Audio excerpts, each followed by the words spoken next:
सुबह सुबह दरवाजे पर दस्तक हुई। तब मिसेस कपूर ने दरवाजा खोला। गंदे मैले कपड़े पहने हुई एक स्त्री, जिसके चेहरे से वह काफी शालीन दिखाई पड़ रही थी, उसके साथ ही एक छोटी सी नन्ही गुड़िया उसकी गोद में थी। मालूम होता था मानो 1 या 2 दिन की बच्ची है।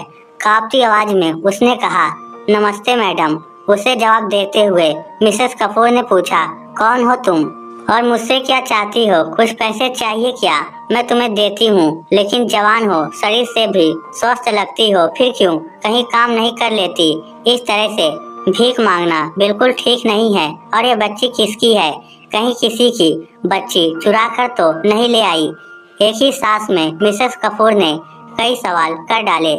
जी नहीं, मेरा नाम राधा है, मैं पास ही के गांव की रहने वाली हूँ और ये किसी और की नहीं, मेरी ही बेटी है। अभी 2 दिन पहले ही मैंने इसे जन्म दिया है, किंतु मेरे पति और परिवार वालों ने बेटी को जन्म देने की वजह से नाराजगी दिखाई और मेरी फूल जैसी कोमल सी बच्ची को जान से मारने की योजना बनाने लगे। मेरे लाख मिन्नतें करने के बावजूद भी जब उनका रुख नहीं बदला तो मैं रात को चुपके से घर से निकल गई। बड़ी ही मुश्किल से मैं अपनी बच्ची की जान बचा पाई हूँ। मुझे पैसे नहीं चाहिए। आपका इतना बड़ा बंगला और गाड़ियाँ देखकर ही मैं यहाँ बड़ी ही उम्मीद लेकर आई हूँ कि इतने बड़े घर में कुछ न कुछ काम तो मुझे अवश्य ही मिल जाएगा। मैडम, मुझे दया नहीं चाहिए, किसी तरह की कोई भीख भी नहीं चाहिए। मुझे अब अकेले ही अपनी बेटी को बड़ा करना है, पढ़ाना है और उसे अपने पैरों पर खड़ा करना है। उसकी बातें सुनकर और प्रभावशाली ढंग देखकर मिसेस कपूर ने उसे काम पर रख लिया। यूँ तो मिसेस कपूर के घर में कई नौकर चाकर थे, किंतु वह स्वभाव से बेहद दयालु थी। पढ़ी लिखी, समझदार तथा एक आकर्षक व्यक्तित्व की धनी थी। उन्होंने सोचा कुछ न कुछ तो काम इसे दे ही दूंगी। और वैसे भी उन्हें बेटियों से बहुत लगाव था। उनकी स्वीकृति मिलते ही राधा के चेहरे पर इत्मीनान की झलक साफ रूप से दिखाई दे रही थी। मिसेस कपूर ने उसे घर के अंदर बुलाया, कुछ खाने पीने को दिया और उसके बारे में सब कुछ जानना चाहा। तभी राधा ने उन्हें अपनी कहानी सुनाई। मैं पास के गांव में रहने वाले सरपंच की बहू हूँ। घर में रुपए पैसे की कोई कमी नहीं, इज्जत भी बहुत है। मेरी शादी को 2 वर्ष हुए हैं। शादी के 1 वर्ष के पश्चात ही मैं गर्भवती हो गई। घर में बेहद खुशी का माहौल था। मेरी देख रेख में कोई कसर नहीं थी। देखते ही देखते 9 महीने बीत गए और फिर मैंने एक कन्या को जन्म दिया। बेटी होने की बात सुनते ही मानो पूरे घर को सांप ही सूंघ गया हो। सभी निराशवादी की तरह मौन व्रत ले चुके थे। कोई मेरे पास तक नहीं आया। उसी दिन रात को मेरे कानों में बुदबुदाने की आवाज आई। मैंने कान लगाकर सुना तो मैं चौंक गई। वहाँ तो मेरी बेटी को मार डालने की योजना बनाई जा रही थी। बस मैडम, मौका मिलते ही मैं अपनी बच्ची को लेकर वहाँ से खाली हाथ निकल पड़ी। सब कुछ होते हुए भी आज मेरे पास कुछ भी नहीं है, लेकिन मेरे पास मेरी बेटी है और एक उम्मीद है। उसका जीवन बचा लिया है तो उसका भविष्य भी मैं जरूर ही बना लूंगी। उसकी आप बीती सुनकर मिसेस कपूर का दिल भर आया तथा उन्होंने उसे अपनी रसोई का काम सौंप दिया। वैसे भी मिसेस कपूर बेटी बचाओ और बेटी पढ़ाओ योजना के तहत काफी सामाजिक गतिविधियों से जुड़ी हुई थी। उन्होंने राधा को अपने बंगले के पीछे बने हुए कमरों में से 2 कमरे का घर रहने के लिए दे दिया। राधा ने दूसरे ही दिन से काम शुरू कर दिया। वह काफी स्वादिष्ट खाना बनाती थी और सारा काम सफाई से करती थी। मिसेस कपूर उससे काफी प्रभावित थी। रोज रात को वह देखती थी कि राधा के कमरे की लाइट काफी देर तक जलती रही है। ये देखकर उन्हें जानने की जिज्ञासा होती थी कि इतनी देर तक ये क्यों जागती है। इसी कसमकस में एक रात वह नीचे आई और चुपके से आहट लेकर सुनने और जानने की कोशिश करने लगी कि अंदर क्या चल रहा है, किंतु कोई आवाज सुनाई नहीं देने के कारण उन्होंने दरवाजे पर धीरे से दस्तक दे डाली। राधा ने दरवाजा खोला तो देखकर दंग रह गई। अरे मैडम जी, आप, क्या कुछ काम था? बोलिए, मैं अभी कर देती हूँ। नहीं नहीं, कुछ काम नहीं है। तुम क्या कर रही हो? तुमसे बात करने की इच्छा थी, इसलिए मैं आ गई। मिसेस कपूर ने कहा। जी आइए बैठिए, राधा ने विनम्रता से कहा। मिसेस कपूर ने कुर्सी पर बैठते हुए देखा कि राधा के कमरे में कुछ किताबें रखी हैं, जो शायद उसने अपने पहले वेतन से खरीदी होगी। तभी वह राधा से पूछ बैठी, यह किताबें? और मिसेस कपूर ने कुछ किताबें उठाकर पन्ने पलटना शुरू किया तो वह दंग रह गई, क्योंकि वह हिंदी और अंग्रेजी की कहानियों की किताबें थी। सभी उन्होंने राधा से पूछा, क्या तुम पढ़ी लिखी हो? राधा ने तब उन्हें बताया, जी हाँ, मैंने एमए किया है, किंतु इतनी जल्दी मैं नौकरी कैसे ढूंढती? तभी उसकी बात काटते हुए मिसेस कपूर बोल उठी, अरे तुमने पहले क्यों नहीं बताया? मैं आज से ही किसी अच्छे स्कूल में तुम्हारे लिए बात करती हूँ। राधा खुशी से फूली नहीं समा रही थी। कुछ ही दिनों में एक अच्छे स्कूल में हायर सेकेंडरी की टीचर के पद पर काम करने लगी। धीरे धीरे वक्त निकलता गया। उसकी बेटी अनुराधा भी बड़ी हो रही थी। वह भी अपनी माँ की ही तरह शालीन, सरल स्वभाव वाली व काफी आकर्षक थी। मिसेस कपूर हमेशा उन दोनों का ख्याल रखती थी। उनका साथ था, इसलिए राधा को कोई डर नहीं था।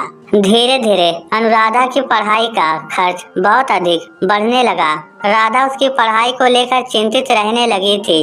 उसको चिंतित देख मिसेस कपूर ने चिंता का कारण पूछा। तब राधा ने कहा, मेरी बेटी अनुराधा को मेडिकल कॉलेज में प्रवेश मिल गया है, परंतु वहाँ की फीस बहुत ज्यादा है। मैं इस बात को लेकर बहुत परेशान हूँ कि ये सब मैं कैसे कर पाऊंगी। मिसेस कपूर तो बेटियों की प्रगति के लिए हमेशा ही तैयार रहती थी। उन्होंने तुरंत ही उसकी फीस की जिम्मेदारी भी उठा ली। धीरे धीरे समय बीतता गया और अनुराधा की पढ़ाई पूरी हो गई और वह एक बहुत बड़े अस्पताल में डॉक्टर के रूप में कार्यरत हो गई। अनुराधा बहुत ही मेहनत और लगन से काम करने वाली लड़की थी और अपने मरीजों का बहुत ख्याल रखती और बड़े ही प्यार से उनके साथ रहती थी। अस्पताल में वह सभी की प्रिय थी। अचानक एक दिन उनके अस्पताल में एक अधेड़ उम्र की व्यक्ति भर्ती हुआ, जो काफी कमजोर लग रहा था। शायद किसी बड़ी बीमारी ने उसे अपनी चपेट में ले लिया था। खून भी शरीर में काफी कम हो गया था। उसे देखने तथा उसका इलाज करने की जवाबदारी डॉक्टर अनुराधा को सौंप दी गई। वह उस इंसान से मिली, उसकी तबीयत का हाल चाल भी पूछा तथा उसका इलाज शुरू कर दिया। खून की अत्यधिक कमी की वजह से सबसे पहले उन्हें खून चढ़ाना था, लेकिन उनके खून से मिलता खून मिल नहीं पा रहा था। किंतु जैसे ही अनुराधा ने उनका ब्लड ग्रुप देखा, वह खुशी से झूम उठी, बोली, ये तो मेरा भी ब्लड ग्रुप है, मैं इन्हें अपना खून दे सकती हूँ। तुरंत ही उसने अपना रक्तदान कर दिया। मरीज के शरीर में रक्त पहुँचते ही उसमें थोड़ी सी ताकत आई। उन्होंने डॉक्टर अनुराधा को बुलाया और कहा, बेटी, मैं तुम्हें धन्यवाद देना चाहता हूँ। तुम बहुत ही अच्छी हो। तुम्हारे माता पिता जरूर ही तुम पर नाज करते होंगे। बाबा, आप आराम करिए, कहकर अनुराधा वहाँ से चली गई। उसे डर था कि कहीं वह इंसान उससे उसके पिता के बारे में ना पूछ ले, क्योंकि वह अपने पिता के बारे में सब जानती थी। अचानक उसी दिन राधा की तबीयत खराब हो गई और मिसेस कपूर उन्हें अस्पताल ले आई। राधा को उस मरीज के बाजू वाले पलंग पर ही लिटाया गया।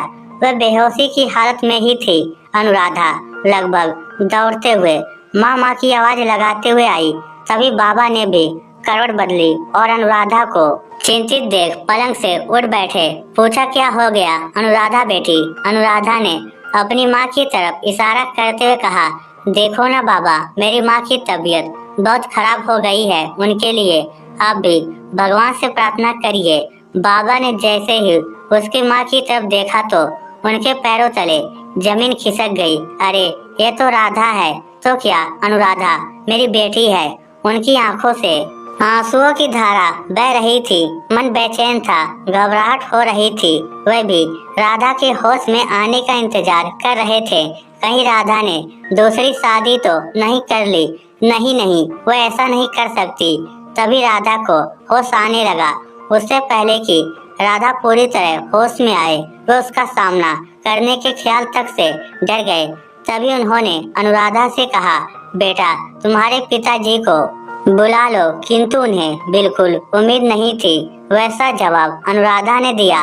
बाबा, मेरी माँ और पिता दोनों की जवाबदारी मेरी माँ ने अकेले ही उठाई है। जिस दिन मेरा जन्म हुआ था उसी दिन मेरे पिता मेरी माँ के लिए मर चुके थे। मेरी माँ के पास दो ही विकल्प थे, उन्हें मुझ में और मेरे पिता में से किसी एक को ही चुनना था, और वह एक मैं थी। क्योंकि मेरे पिता को अगर चुनती तो मैं मार दी जाती और मेरी माँ मुझे जिंदा रखना चाहती थी। इसलिए मेरी माँ ने पिता के जिंदा रहते हुए भी अपनी माँ का सिंदूर मिटा दिया था, और मैं एक विधवा की बेटी हूँ। पिता के होते हुए भी यही सिखाकर मुझे मेरी माँ ने बड़ा किया है। उनकी बातें चल ही रही थी कि राधा ने पूछा, अनुराधा बेटा कौन है? तभी बाबा ने अपना मुंह छिपा लिया और बिना बताए ही चुपके से अस्पताल से चले गए। वे तन से तो ठीक हो गए थे, किंतु मन से बीमार होकर गए। और अनुराधा सोच में पड़ गई कि आखिर बाबा बिना बताए क्यों चले गए। इस स्टोरी को लेकर आपकी क्या राय है? नीचे कमेंट करके हमें जरूर बताइएगा। धन्यवाद।